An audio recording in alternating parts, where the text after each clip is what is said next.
Welcome to the Anyone But Cam Fantasy Football Podcast. I am your host and your commissioner. My name is Frankie, and sitting across from me is Cam. Cam, how's it going? It's going pretty well. How about yourself, Frankie? I am doing great. Why is that? I'm 1-1. On the board with the wins. On the board. You know, it doesn't matter how you win. It's more of a matter of that you win it all, wouldn't you say? I'd say it feels better to win and actually score a lot of points than win based off your teammate or your opponent just not trying to start anyone because he's quitting over Josh Gordon. But, you know, a win's a win. I almost scored 100 points. Congrats. Which is a lot, if you ask me. Alrighty, welcome everyone into the show. We just witnessed week 2. We're going to go over all that. We'll start with some logistics at the top as well, of course. Then we'll do a weekly rewind. And we're going to do something special this week. Instead of a power rankings, we're going to do a luck meter type thing. What are we doing here? Just looking at all the teams that are extra lucky in the league and all the teams that may be down on their luck a bit. Alrighty. Then we'll do our matchup of the week preview, and we may or may not have mailbag. We'll see. We'll see. Starting at the top with logistical stuff, I'm just going to keep repeating this for a while at least. The buy-in is $20. $20. There is no debate. The poll was made. Justin and I approve. You have like 14 weeks to pay it. So if you save $2 a week for the next 14 weeks, you'll have $8 to spare. Just keep that in mind. That way you can play fantasy and get Adobe Burrito. Yeah. Come on, guys. The only other thing up at the top here is that Division 1 still needs a name. I'm to the point now where I'm about ready to start a Twitter group message with all of them and then just leave and say, figure it out. Or you create a Twitter group message with everyone else, and then we decide it for them. That could be fun. That could be fun. Because clearly they don't care. I don't know. Especially Dylan. Especially. I feel like he doesn't care. Yeah, I think so. Too busy smoking weed. Love Allegedly. Hanging out with our good friend Josh Gordon, maybe. Yeah. Alrighty. So that's it for logistics. The league is running smoothly, as far as I'm aware. No big complaints or drama this week, so that's a win. That's a win in my book. Finally. Finally. So let's go right into it. We just watched week 2. We're going to do a weekly rewind, and we're going to start with our game of the week last week that we highlighted. Dylan versus Justin. Cam, this was also your upset of the week. You picked Justin to win this game. Yeah, I did. And it didn't work out that way, although it did look like that could happen for a while. I was feeling pretty good up until about the third quarter of the Vikings game. Yeah, the Vikings went off. That's pretty much my big takeaway and note for Dylan this week is that, the Vikings are insane. Yeah, especially when their game goes into overtime. It's going to be tough when Dylan's got all those players from the Vikings. Yeah, when they're rocking, it's like, but the Viking stack is looking like an Eagle stack from last year. Yeah, definitely could be. You know, season's still early. We'll see how the Vikings go because Vikings going to Viking. We all know that. Yeah, that's true. And he smartly got rid of the Vikings kicker just like the Vikings did. Yeah. Justin also had the unfortunate thing about with Joe Mixon getting injured in the game. So he put up a below average week. But for the rest of his team, I mean, a little bit below average on Odell Beckham, but everyone else did fairly well from what I can see. And he put up almost 114 points. That's something to be ashamed of whatsoever. Yeah, definitely. He played the second highest scoring team. Sometimes you just get unlucky. Yeah, and just only other thing is that he is playing Levi next week, which I don't think is necessarily a cakewalk for him, especially when you look at the matchup itself, and which means Justin could realistically start out 0-3 this season with a pretty decent team, in my opinion. 2 first-round picks. And that's rough. Yeah, it's not looking great for our commissioner over there. Yeah. All right. And then we're looking at the next matchup here. We have myself versus Austin. Once again, this is going to be a theme this year. My matchups being just most exciting. It was a barn burner. I was definitely watching that Monday night game. Yeah. Seeing what would happen. I was not actually. You know what I did? What? I was so nervous. I just read a book instead. Oh my God. I was reading Scott Jurek's Eat and Run, an ultra marathon running book, because I was just sitting on my bed. I had the stream up on my computer, but I just muted it, turned my laptop away, and just was reading my book off my phone. And every once in a while checking Sleeper, and it's oh, Brandon Marshall caught a pass, and it's Seattle's in the red zone with a minute to go. And then Uncle Will saved the day for me. Oh my God. Uncle Willie. Uncle Will. Just looking at the rest of my team here, I expected it to be a down week for the Cardinals on my team. Not this far down, though. Larry with a bit of a hamstring injury as well. We'll see where that goes. And Ricky Seals-Jones, I'm still, 2 not so great weeks, but I'm still a believer. I didn't spend much draft capital on him in the first place. But I'm still believing in him. He is the target leader over there in Arizona, although he's a target leader in Arizona in 2018. So what does that really mean? 5 first downs that game. Yeah, and then looking else, another bad week on defense for me, and another rough week for kickers as well. I really should get rid of both of those positions, at least kickers. But you did outscore Lassie though. You got 5 points from your defense kicker. He got 4. That's true. Looking at Lassie, Shady got injured in this game. I haven't checked up on the injury report. I think he's due back this week. I'm not super sure though. Maybe it's still up in the air. Looking at the rest of the week, it's just kind of an average to below average week for most of those players. And when multiple players have that, you don't score a lot of points. I suppose it's definitely expecting a bit more out of Drew Brees going against Cleveland. Yeah, definitely. But Saquon did pretty well. And B. Marsh almost saved the day for him. If only he started Amari Cooper. I know that's pretty scary to do with them playing Denver, but would have given him the W. Yeah, it's true. Amari, 10 targets, 10 receptions this game. That's is this going to be one of those 3 good games of the season that Amari seems to has, and Lassie just missed out on it already? He likes to do that on your bench. Yeah, that's actually true. Alrighty. What's next? Our next matchup is going to be Levi versus Greg. Levi putting the smackdown on Greg this week. Yeah, it didn't look too great for Greg. Yeah, I mean, some takeaways, obviously the Chris Thompson play was, I think, more or less a no-brainer, but, obviously it was still, an awesome play. Mm-hmm. And I'm looking at Matt Breida on his bench, scoring a ton of points, too. He was playing the Lions. What else would you expect? Yeah, that's true. What my bigger takeaway is Derrick Henry. What's going on, man? The 2 down weeks. And he had 2 not so great weeks to start the season, and he gets Jacksonville next week. I'm not sure if he's even really a startable asset right now. Yeah, as usual, Levi's running backs are definitely the weak point on his team. Mm-hmm. But you look at his wide receivers and his tight end, 20 points from both his starting wide receivers and 26 from his tight end. His flex could give him a few more points, but Levi's definitely getting carried by that middle section of his team. Dude, Michael Thomas is the best receiver. He's pretty great. I think he has definitely in contention for the best receiver in the NFC right now. Probably him or Odell. Yeah, it has to be. But at least when you have the ball, when you have Drew Brees throwing you the ball versus the current Eli Manning, yeah, it's much easier to shine when you're in Michael Thomas's position. And then going over to Greg's side, not so great. Down weeks for pretty much everyone. Oh, AJ Green. I didn't see AJ Green did really well actually this week. Wow. 3 touchdowns in the first quarter. I forgot about that because that was a Thursday night game. Mm-hmm. But ultimately, he was undone by choosing to start Leonard Fournette this week, even though from Thursday it was relatively clear that he wasn't going to start, and he didn't start. Mm-mm. And because of that, Greg wins the Ben McAdoo Award for this week. I'm gonna coach this team until I'm told I'm not coaching this team. So, gonna show up tomorrow morning, ready to go to work. Yes, it is. And what is the Ben McAdoo Award, Frankie? The Ben McAdoo Award is awarded to the player who makes the worst coaching decision, whether it be a fab pickup, a trade, or a start-sit. And it doesn't get much worse than starting a player who just doesn't play. Yeah, it does not. Unfortunately for Greg, though, even if he didn't start a person that didn't play at all this week, he would have been stuck playing, Devontae Booker, who got 1.7 points, mm-hmm. or Rashad Penny, who got 3 points. Greg's definitely got to find some better players to put on his bench. Absolutely. Alrighty, moving on. We have, let's see, what do we got? Is this Logan versus JP next? Yes, we do. Yes, it is. Alright, let me get to it. Let me raise JP.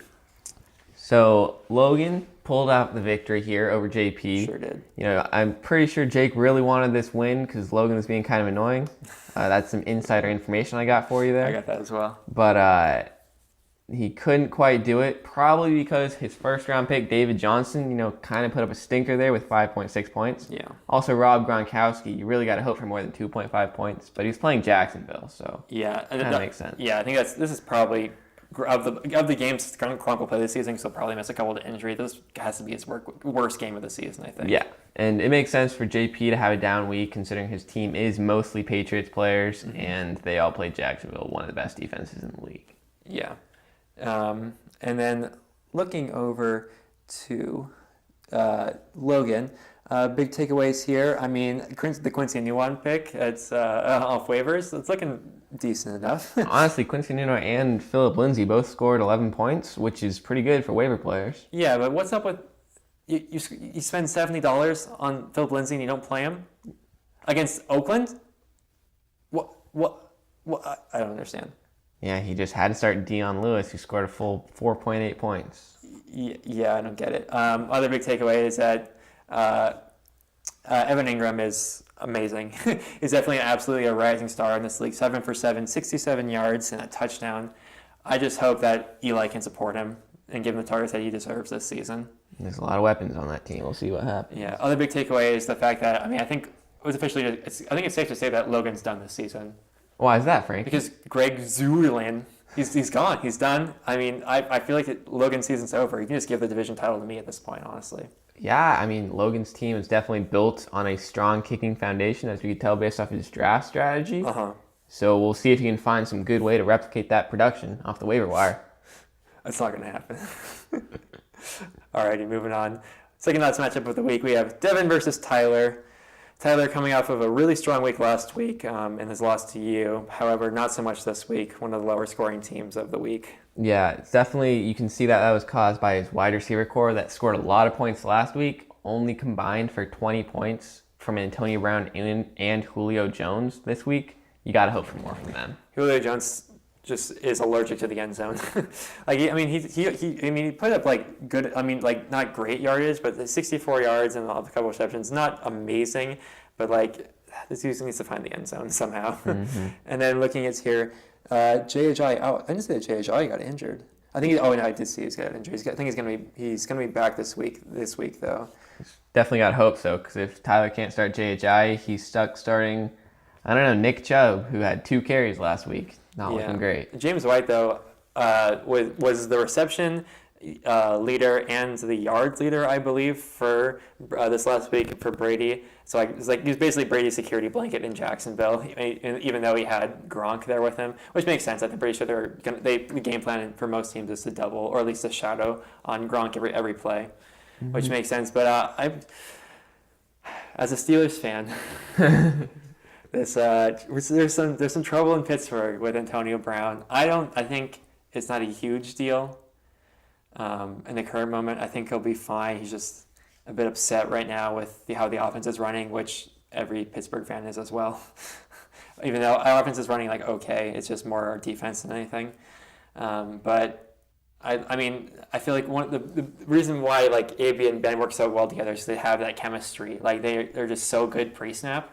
And making the right defensive reads all the time, that if there's any kind of stuff going on there, I don't know. Let's moving over to Devin. The Eagles Philly Dilly did really well this week, even though they lost. Good in fantasy, at least. Yeah, they did, which is what Devin's relying on with his Aguilar-Ertz stack in their defense. And I don't know if you got to watch the highlights from Gurley this week. His touchdowns were some of the easiest touchdowns I've ever seen in my entire life. He just waltzed through the Cardinals defensive line. It was embarrassing. Yeah, I definitely hope that doesn't happen as well next week when I play Devin. Yeah. For sure. And the other thing to note here is that Kenny Galladay, second game in a row, is outperforming Marvin Jones, both in Detroit. That's something to keep in mind. Yeah, definitely. Kenny Galladay's a rising star in this league, too. Yeah, I agree. Alrighty, last matchup of the week, Cam versus Jacob. It's your boy. Big takeaway here. A couple of takeaways from Cam's side here.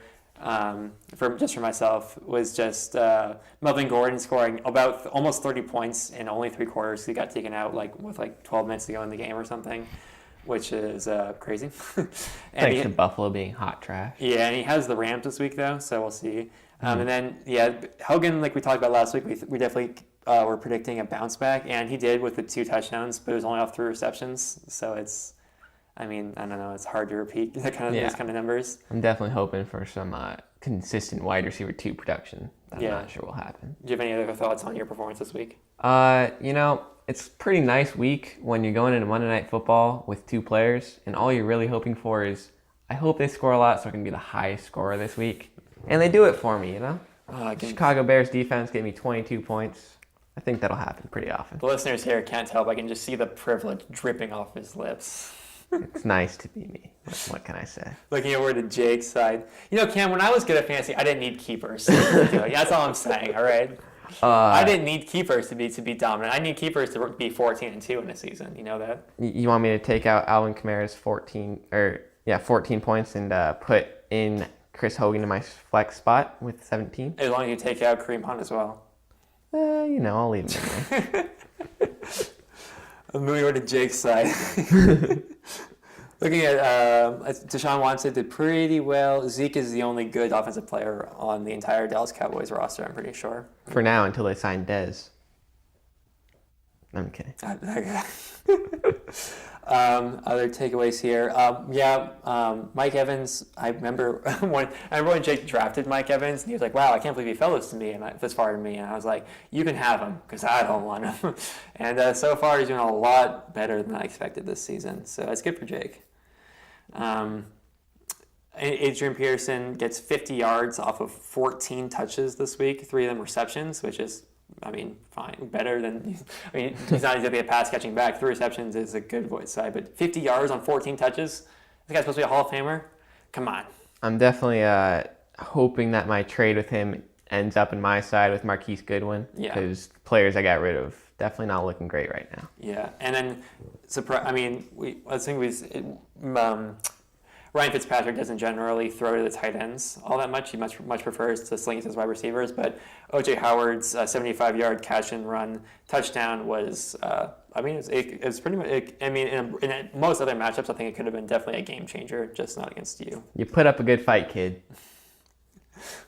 Alrighty, that was it for our Week 2 matchup review. There was one other thing I'd like to talk about that happened last week. Okay. And that is what I'd like to call my Cam Van Sant's meme of the week. Dude, what a rush! What a rush!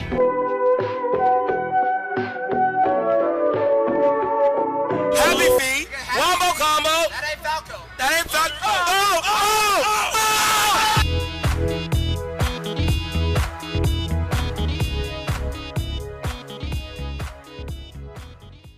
And so we had a lot of good content last week, obviously. Dylan put in a lot of effort into his video. Good is a strong word. Yeah, that's true. It is memes. There were a lot of good team or nicknames for players that came out. But I'd like to say that the best meme that came out last week was Jake Logan's team name of 2 Girls, 1 Cup.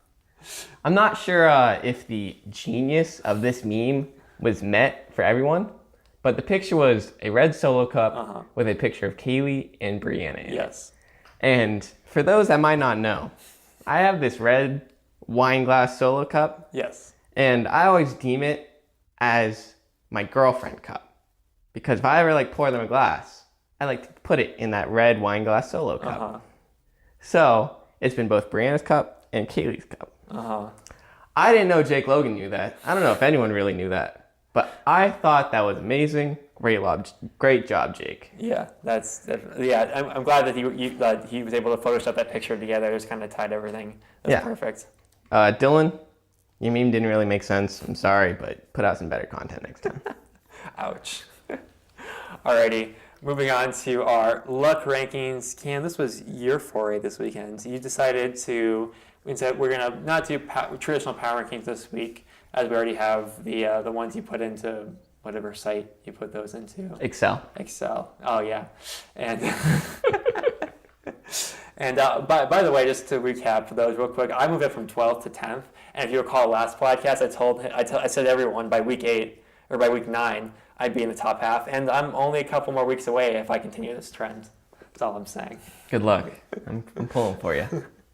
All right, let's get into the luck rankings. All right, so basically what I did here was just look at some teams and see if I thought that they were getting extra lucky based off like points against or what's happening to their players, and or otherwise teams that were getting unlucky with stuff happening. So one of the teams that I think is the most lucky in our league is one Logan Roth. Okay. It's obvious, for someone to be lucky when they had the least amount of points scored against them. And for Logan, he has 24 less points scored against than the next lowest person. So that's a pretty decent margin. And also his opponents haven't been super scary, and they've all had like bad circumstances just regarding them. Yeah. Like he played you when you're reeling from the loss of Le'Veon Bell and didn't really have a backup plan going on. And then he plays JP when the Patriots are playing the Jags, like we said. Yeah. Definitely two people that weren't having their best weeks. Finally, Logan just had a trade that he pulled with Lassie for Jarvis Landry for Royce Freeman. And that happened right before the Browns lost Josh Gordon, which could definitely boost Jarvis Landry's outlook for the season. Absolutely. All pretty lucky things that have happened to Logan, and we'll see if he continues. Yeah. It's definitely contributed to his 2-0 record, despite him being, 8th in points per game. Is that true? Yeah, it is. Wow. Yeah, he's king of my division right now. Next lucky team we actually have there is you, Frankie. Oh, boy. You might think that you're being pretty unlucky with Le'Veon Bell, holding out. Oh, I do. But there's other things that have contributed to what has been lucky for you this season. Skill is the word you're looking for. Oh, the skill of playing Lassie last week and just barely winning because he made poor start-sit decisions. Okay. I will also say I was the 7th highest scorer last week, so I still would have beaten 5 other teams. Or I was the 8th highest scorer. I would have beaten 4 other teams.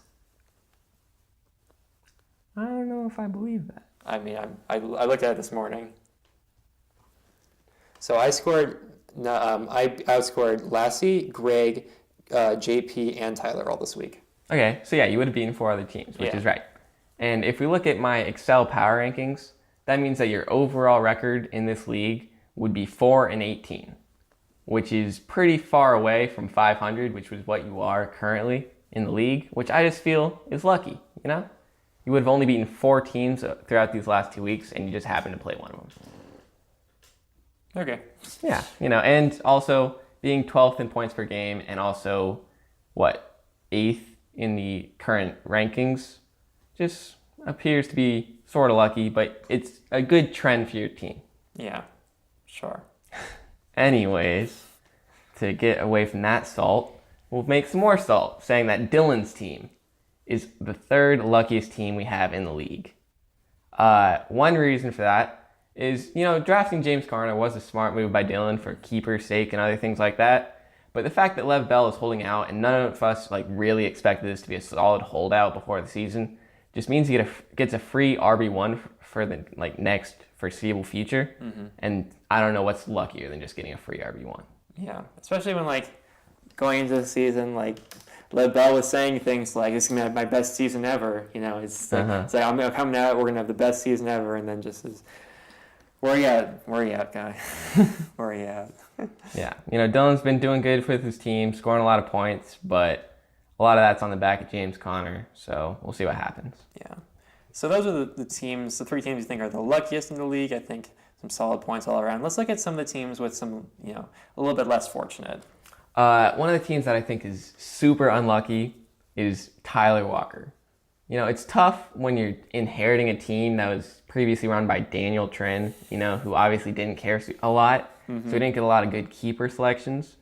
But even despite that, Tyler is currently, I guess he's 9th in points per game, which isn't great, but his overall record would be 11-11 if he played every team. So he's 500 against all the teams, but against teams that he's actually played, he's 0-2. Yeah. So that's just not very lucky for him. And also he got drafted into what I think is the best division in the league. the alphas, whoop whoop, and it's going to be tough for him to come out of that 0-2 hole to get into the playoffs. Yeah. We'll talk a little bit more about that soon.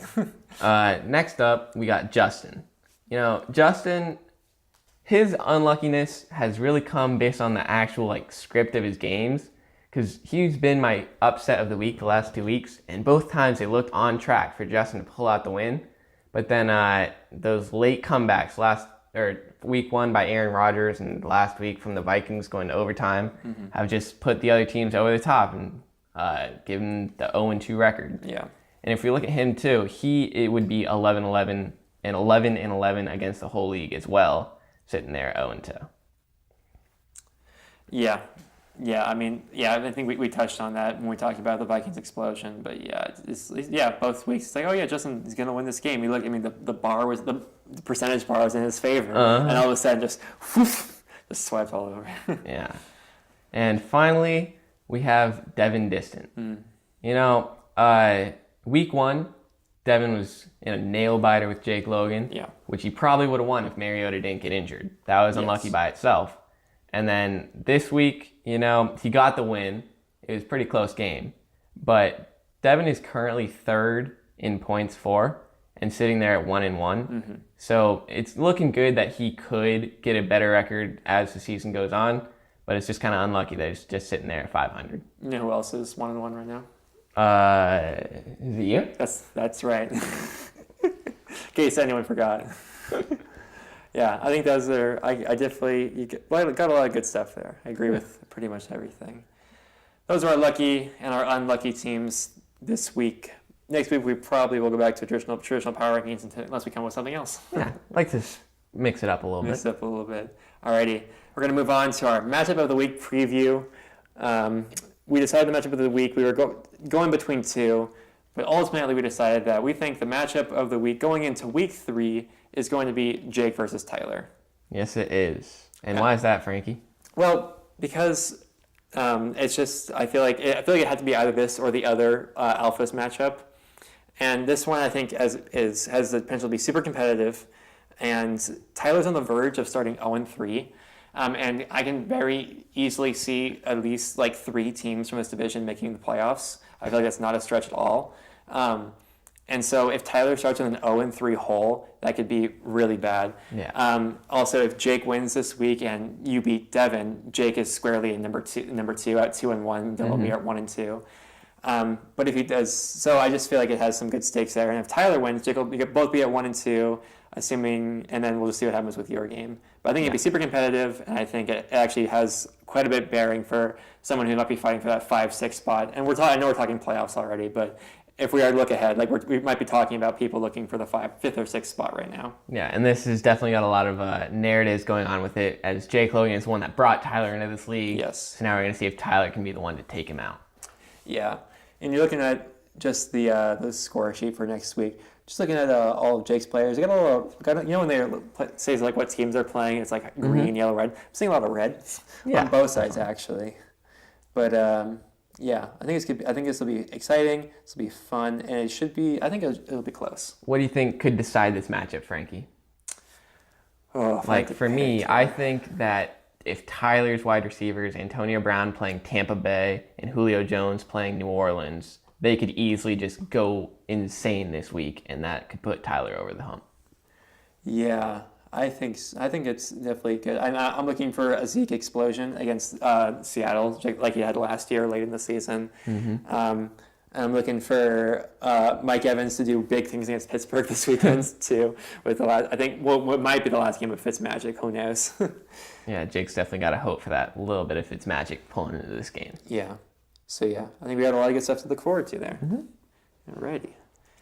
And one last thing for looking at the games next week. Yeah. I have something that I'd like to say. Okay. And that is my upset of the week. I'm upset. Louder! I'm upset. Louder! I'm upset. Say it louder! I'm upset. And looking through all the games, there's a lot of things that seem close, a lot of games that might be blowouts. But what I think is going to be the upset is one Austin Lassiter over Logan Roth. Austin Lasser versus Logan Roth. Alrighty. Yeah, looking at the projections right now, Logan's projected a 58% chance of winning. Yes. And that's without even having a kicker on his roster. So Lassie's definitely in a hole to start out with. And Logan's also 2-0 with Lassie 0-2. Yes. But Lassie's got Saquon Barkley, who can always put up a whole bunch of points. Drew Brees playing Atlanta could go insane.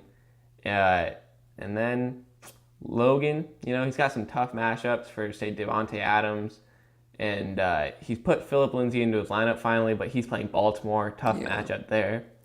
And we'll have to see what happens. Yeah, I mean, I know we're talking Saquon could put big numbers. He is playing J.J. Watt this week in the Houston Texans. I'm looking to see I'm not just been talking about for Logan's favor, Kirk Cousins against Buffalo. Yeah. That could put up some huge, and that could super sway the match. But so I'm not super sure I'm with you on this episode of the week like I was last week, but I think it's definitely one for consideration. All right. And finally, the mailbag. I know we didn't get any emails before the episodes, but I put the call into Twitter to see if anyone would give us anything. And I don't know if you got any DMs, but I ended up getting 2.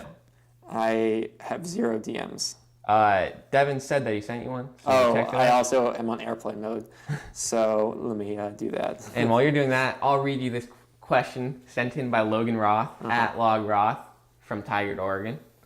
He says, can one of you explain why Logan's team of studs, such as rest of season wide receiver 1, Quincy Enunwa, top 5 deep threat, Robbie Anderson, 2017 reception leader, Jarvis Juice Landry, hybrid offensive gadget, Phillip Lindsay, bruising workhorse back, Carlos Hyde, very shifty boy, Devontae Adams, and 2016 Pro Bowler, Kirk Daniel Cousins, is so often underrated?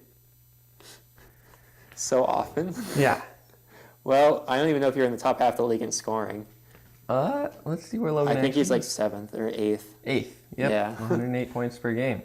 Logan, what I have to say about your team of quote-unquote studs is that you're relying a lot on, unreplicatable points, such as top 5 deep threat Robbie Anderson only getting 1 catch for 1 touchdown week 1.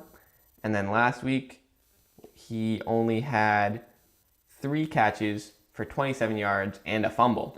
Not quite the top 5 wide receiver potential you were looking for. Carlos Hyde, he's got some bruising capabilities, but 16 carries for 43 yards isn't solid production from there. And Jarvis Landry, he might be receptions leader, but if those receptions are going for 2 yards each, it's not great. Yeah. Yeah. And as we said earlier, you lost your number 1 kicker rest of season, Yeah, it's over. Greg Zuerlein. It's over. So we'll see how that goes for Oh, you. is that his name? Is that how you say it? I don't believe in kicker pronunciation. Alrighty, I'm taking my DMs now, and I have 3 questions. All from Devin? All from a young Devin Distant. All right. First one's for you. How does Cam feel about Austin Eckler being the more efficient runner between him and Melvin Gordon? Well, I think what Devin fails to see is that Melvin Gordon is getting the hard carries, during first and second down when the teams are still expecting runs and going into the goal line, unlike Austin Eckler. So those yards per carry can't be quite as high because, there's no one that can catch up to him after he gets in the end zone. Whereas Austin Eckler gets those third and long carries when they're just like, oh, we're playing Buffalo. We'll just get a run here and then punt it away. So Buffalo's playing prevent defense. And I think what Devin fails to see is that start Austin Eckler against me this week then, Devin. See how that works out for you. Ooh, the call out. Do it, Devin. You won't. Next question. Who are the winners and losers of the Josh Gordon debacle this week? LMAO, Cam used my 3rd rounder on Hogan. Lassie's probably a winner because I'd rather have my receiver be in New England than in Cleveland, probably. I don't know about that because New England's offense is notably complicated. Yes. And Tom Brady needs a lot of chemistry with his receivers to see how that works. So, Josh Gordon could definitely be there to free up coverage for Chris Hogan, but he wouldn't actually get the targets. He would just get Chris Hogan more open when he gets his targets. So suck it, Devin. Yeah, it's true. That's a hard one. I think the Patriots are the winners. Yeah, definitely. I think the And- Browns are the losers. Jarvis Landry could be a winner, you know? Yeah. But again, Logan, now he's going to get triple covered, so his receptions will be for even shorter yardage. Is David Njoku a winner then? Yeah, I think for Tyler. Njoku's a cool guy. Yeah. All right, last question here. How much do you think Jake is going to spend to get Calvin Ridley back? Well, if we look at our league history, anyone that anyone truly wants requires at least $70 to fab. I was going to say, hopefully less than 70. I think that Jake should spend more just to ensure he gets his guy back. Yeah. How about as a show of solidarity, we all decide to spend somewhere between $70 and $80 this week and just see who gets him? Yeah, I think that's I fair. think that's absolutely fair. Alrighty. I have one final question, Okay. if you could call it that, from Dylan McKinnon. Oh, no. And all he asks is Mahomes to Hill the new Brady to Moss? I didn't play fantasy back then. So we're talking about the NFL or we're talking about fantasy? I think we're talking about the NFL in general. Different receivers, different quarterbacks. I don't know. What I would say here is, while Mahomes is good, he is definitely no Tom Brady. Yeah, and that's how I'm thinking about Tyreek Hill. He's just a different player. Yeah, Tyreek Hill is way better than Moss was. That's not true. So, like, in Brady to Moss case, Brady made Moss. Whereas in this case, Tyreek Hill makes Patrick Mahomes. I'm just So, I don't know what you're hoping for there, Dylan. cringing. Yeah, I mean, I guess, Mahomes will develop. We'll see. But, yeah, I'm not super sure I'm on the same wavelength as you, Dylan. But it's not a bad question, I don't think. Alrighty. I think that's going to be everything. Unless good you, have, episode. unless you have anything else to add. I do not, except for, hey, Devin, suck it. Because Shannon won't. And,